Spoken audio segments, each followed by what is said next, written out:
उपस्थित कार्यक्रमाचे अध्यक्ष, सर्व सन्माननीय व्यासपीठ, भावटाणा केंद्राचे केंद्रीय मुख्याध्यापक, सर्व भावटाणा केंद्रात अंतर्गत येणाऱ्या सर्व शाळांचे मुख्याध्यापक, त्यांचे सर्व सहकारी, आजच्या या कार्यक्रमाचे आकर्षण वनवे सर, वनवेताई, त्यांचे कुटुंबीय, त्यांचे नातेवाईक, इतर केंद्रातून आलेले त्यांचे जुनी मित्रमंडळी, गावचे ज्येष्ठ आमचे मार्गदर्शक गुरुजी व विद्यार्थी मित्रांनो, आज वनवे सर आपल्या इथून सेवानिवृत्त होत आहेत।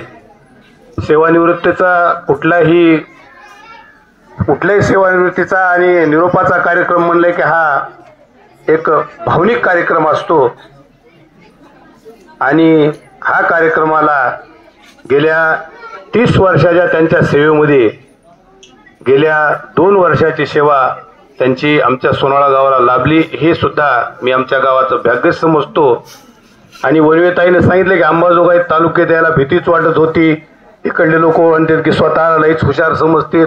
खरंच आहे ताई, अंबाजोगाई तालुक्यातले स्वतः हुशार समजतात नाही आहेतच, आणि हुशार आहेतच म्हणूनच त्यांना चांगल्याची पारख होती आणि म्हणूनच वनवे सरला सुद्धा त्यांनी आपल्याकडे घेतलं, कारण हुशारांनाच हुशार सुद्धा चांगल्यालाच चांगलं कळतं। तर त्याच्यामुळं त्यांची 2 वर्ष सेवा आमच्या इथं लाभली। त्यांची सेवा कशी झाली, त्यांनी विद्यार्थ्याला कसं शिकवलं, हे तर आम्ही ह्या विद्यार्थ्याच्या बोलण्यातूनच ऐकलंय।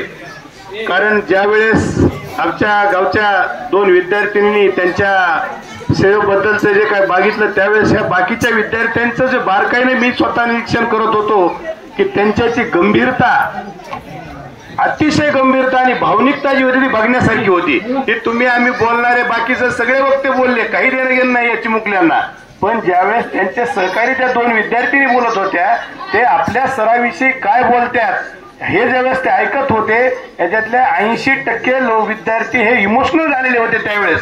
तुम्ही आता स्टेजवरले कोणी पाहिले नाही पाहिले मी, पण मी बारकाईने निरीक्षण केलंय त्यांची जी गंभीरता आणि जी प्रामाणिकपणे त्यांच्याबद्दलची प्रेम होतं हे होतं। आणि खरंच सर, खरंच हेच तुमच्या कार्याची पावती आणि हाच तुमचा सन्मान आहे, हाच सन्मान आहे। कुठल्या तुम्हाला पुरस्काराची याची गरजच नाही, विद्यार्थ्यांनी कौतुक करणं ह्या मोठा सन्मान आहे। तुम्हाला एक छोटासा किस्सा सांगतो। आपल्या मराठी चित्रपटसृष्टीतले अतिशय चांगले अभिनेते निळू फुले यांना एका पत्रकाराने विचारलं होतं की तुम्हाला सर्वात मोठा सन्मान कोणता मिळाला, तर त्यांनी सांगितलं त्या काळामध्ये त्यांचा एक चित्रपट चालू होता आणि त्याच्यात त्यांनी खलनायकाची भूमिका केली होती आणि कोल्हापूरमधून दुसऱ्या दिवशी ती रस्त्याने जात असताना त्या बाईने एका रात्री जो पिक्चर बघितला होता आणि सकाळी निळू फुले समोरून चालले तर शेणानं कालवलेली बकीट त्यांच्या अंगावर पिकली। म्हणजे त्यांच्या खलनायकी अभिनंद इतका उत्कृष्ट झालेला होता अभिनय। तसं तुमच्या कार्याची पावती ह्या विद्यार्थ्यांना दिलेली, बाकी तुम्ही कार्यालयानं कुठल्या वेळेला काही नाही करू द्या, ही विद्यार्थ्यांची जी पावती आहे ही सर्वात मोठी आहे आणि ते भाग्य आमच्या गावाला शेवटचे 2 वर्ष जरी लाभलं याच्याबद्दल आम्हाला सुद्धा त्याच्याबद्दलचा खूप मोठा आनंद आहे। आणि तुमचा आता सेवानिवृत्ती झाली, तसं तर शिक्षक हा कधी निवृत्त होतच नसतो, सेवेतून निवृत्त झाला म्हणजे आता जास्त कार्यतत्पर व्हावं लागतंय हे लक्षात घ्या तुम्ही। तुमची सेवा संपली, शिक्षक म्हणून सेवा संपली, पण समाजासाठी खूप मोठं काही तुम्हाला करण्याची आता संधी असते आणि खूप मोठी गरज आहे समाजाला तुमची।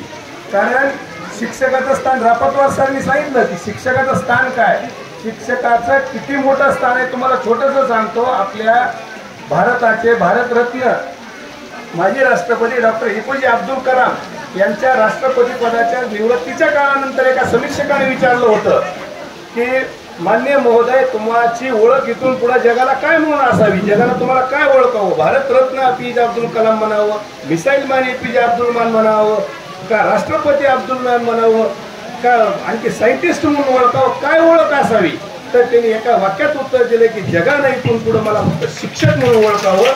तर हे एवढं मोठं स्थान, कारण हे सायंटिस्ट, राष्ट्रपती, काय जे वैज्ञानिक, मिसाईल मॅन, हे सगळं बनवण्याची हिंमत ही फक्त शिक्षकात आहे। त्याच्यामुळे शिक्षकाचं समाजा काय करण्यासाठी, शिक्षण कार्यासाठी खूप मोठं योगदान आहे। तुम्ही आज ह्या सेवेतून निवृत्त झालात तरी तुम्ही आता इथून पुढे जास्त कार्यतत्पर व्हावं। इथून पुढे जात असताना तुमचं इथून पुढचं तुमचं आयुष्य, तुम्हाला आरोग्य, तुमचं कौटुंबिक स्थैर्य सर्व लाभावं, की अशी सर्व असं गावकऱ्यांच्या वतीनं मी ईश्वराच्या प्रार्थना करतो.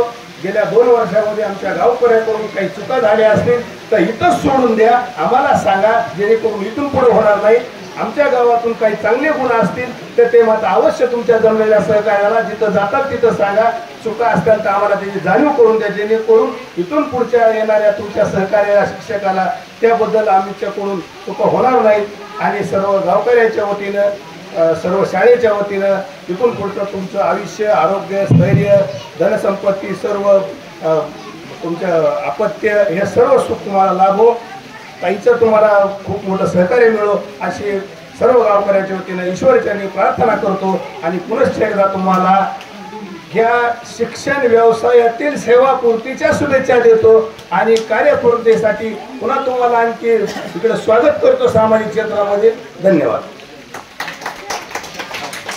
धन्यवाद सर. यानंतर माझे सहकारी शिक्षक श्रीमान बिडवे सर यांना विनंती करतो की आपण सर्व उपस्थितांचे आभार मानावे.